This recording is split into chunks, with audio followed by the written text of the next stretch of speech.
नमस्कार, नक्षत्र दुनिया चैनल में आप सभी का हार्दिक स्वागत है। मित्रों, आज के वीडियो में उच्च के चंद्रमा के क्या फल होंगे इस पर आज हम विचार करेंगे।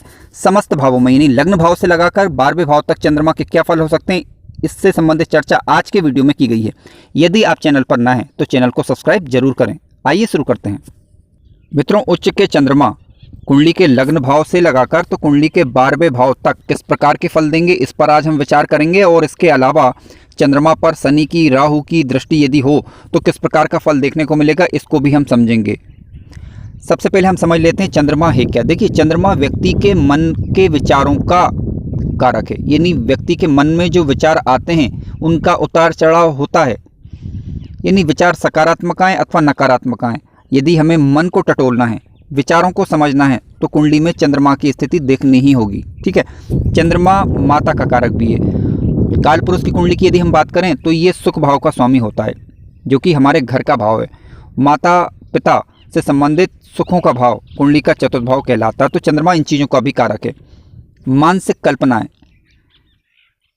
इच्छा शक्ति, ठीक है, और बुद्धिमत्ता, बुद्धि यानी विवेक, इसका विचार भी हम चंद्रमा से करते हैं। हालांकि बुद्धि के लिए बुध ग्रह को देखा जाता है, परंतु चंद्रमा को भी देखना होगा, क्योंकि चंद्रमा विचारों का घोतक है, स्वभाव का घोतक है चंद्रमा।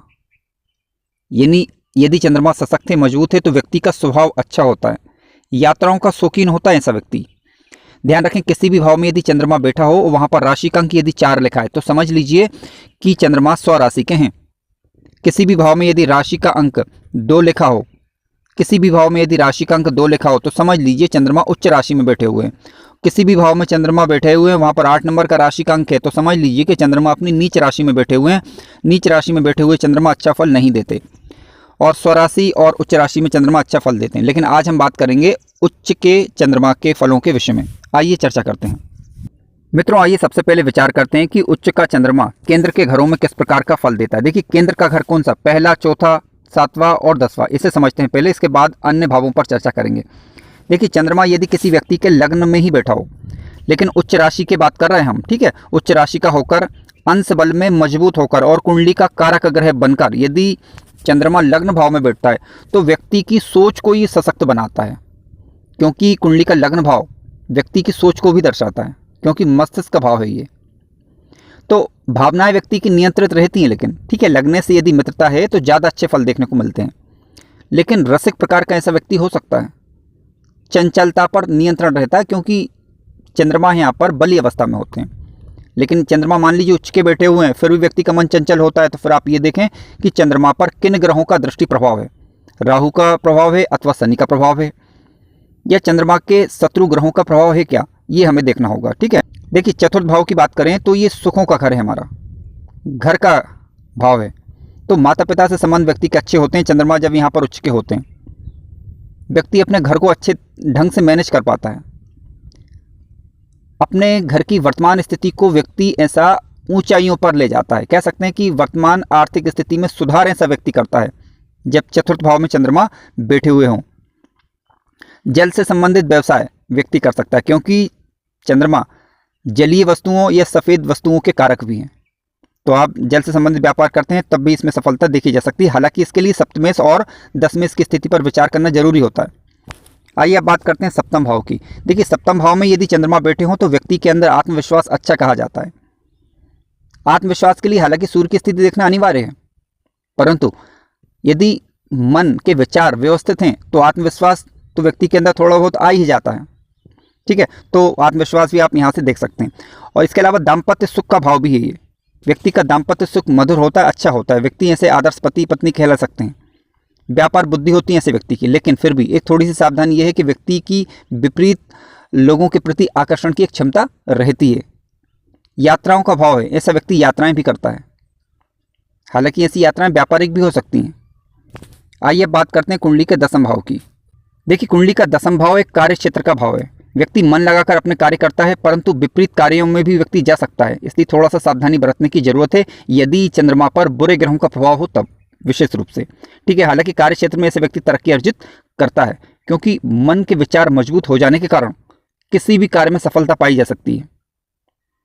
चंद्रमा पर यदि इस उच्च के चंद्रमा पर यदि शुभ ग्रहों का दृष्टि प्रभाव हो जाए या लग्नेश का दृष्टि प्रभाव हो जाए और दोनों के अंदर यदि तात्कालिक मित्रता हो जाए तो ये चंद्रमा काफ़ी अच्छा और श्रेष्ठ रिजल्ट देता है।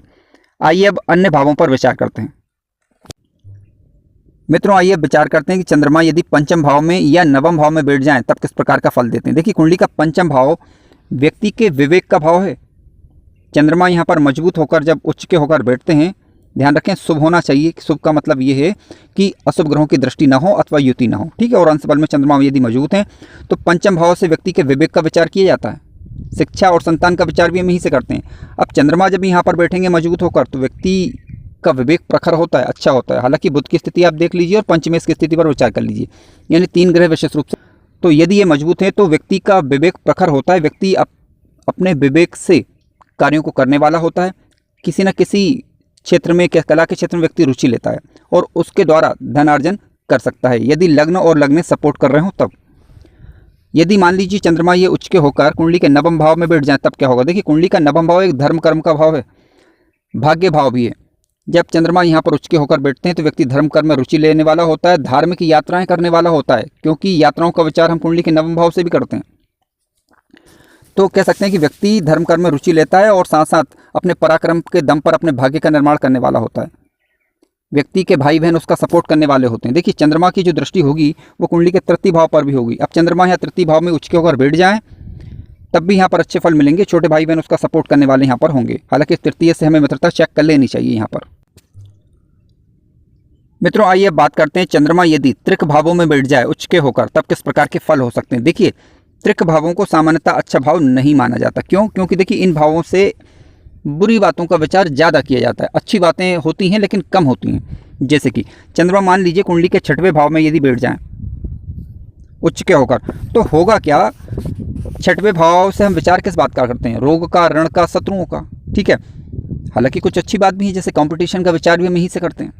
चंद्रमा जब यहाँ पर बैठते हैं तो ऐसी स्थिति में व्यक्ति थोड़ा चिंतित हो सकता है, शत्रु व्यक्ति पर हावी हो सकते हैं। हालांकि कितने मात्रा में होंगे ये निर्भर करेगा कि षष्ठेश कहाँ बैठा हुआ। षष्ठेश से यदि चंद्रमा की मित्रता हो जाती है तात्कालिक, तब व्यक्ति के ऊपर शत्रु ज़्यादा हावी नहीं हो सकते। और दूसरी बात ये कि चंद्रमा उच्च के होकर बैठे हुए हैं तब व्यक्ति का मन सशक्त होता है, तब ज़्यादा चिंता की बात बिल्कुल भी नहीं। क्यों? क्योंकि चंद्रमा उच्च के होकर बैठे हैं तो व्यक्ति विचारों से मजबूत होता है, तो विवेक के माध्यम से वह किसी भी समस्या से निपट सकता है। हालांकि व्यक्ति के खर्चे थोड़े से बड़े चढ़े रह सकते हैं, क्योंकि चंद्रमा विदेश भाव को भी देख रहे हैं यहाँ पर, और विदेश भाव से हम खर्चों का विचार भी करते हैं। हालांकि ऐसा व्यक्ति विदेश यात्राएं भी करता है यदि द्वादश सपोर्ट करे और लग्न और लग्नेश मजबूत हो तब। आइए अब बात करते हैं कि अष्टम भाव पर में चंद्रमा यदि बैठ जाए तब किस प्रकार का फल हो सकता है। देखिए, व्यक्ति वाचाल हो सकता है, ससुराल पक्ष से ऐसे व्यक्ति को लाभ मिल सकता है, सहयोग मिल सकता है।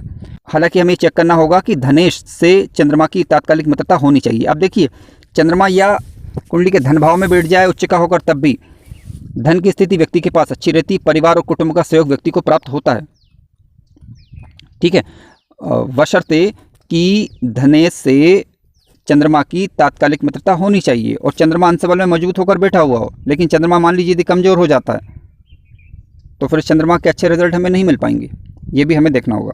आइए बात करते हैं कि चंद्रमा यदि कुंडली के द्वादश भाव में बैठे हों तब क्या होगा। देखिए, कुंडली के द्वादश भाव की बात करें तो यहाँ से हम विचार करते हैं खर्चों का, विदेश यात्राओं का, विदेश का, विदेश से अर्निंग का, जेल यात्राओं का, ठीक है, और अस्पताल से संबंधित खर्चों का। तो यहाँ पर जब चंद्रमा बैठते हैं, उच्च के होकर बैठे हैं, तब तो कोई ज़्यादा दिक्कत नहीं आती है। हालांकि व्यक्ति खर्चीला थोड़ा सा हो सकता है, यात्राओं का शौकीन भी व्यक्ति यहाँ से हो सकता है, ठीक है। लेकिन चंद्रमा पर मान लीजिए नीच ग्रहों की दृष्टि पड़ जाए, चंद्रमा पर राहु अथवा केतु की दृष्टि पड़ जाए या शनि की दृष्टि पड़ जाए या लग्नेश कमजोर होकर बैठा हो, तो ऐसी स्थिति में व्यक्ति आलसी भी हो सकता है। परंतु फिर भी चंद्रमा उच्च का है तो ज़्यादा बुरे प्रभाव देखने को नहीं मिलते।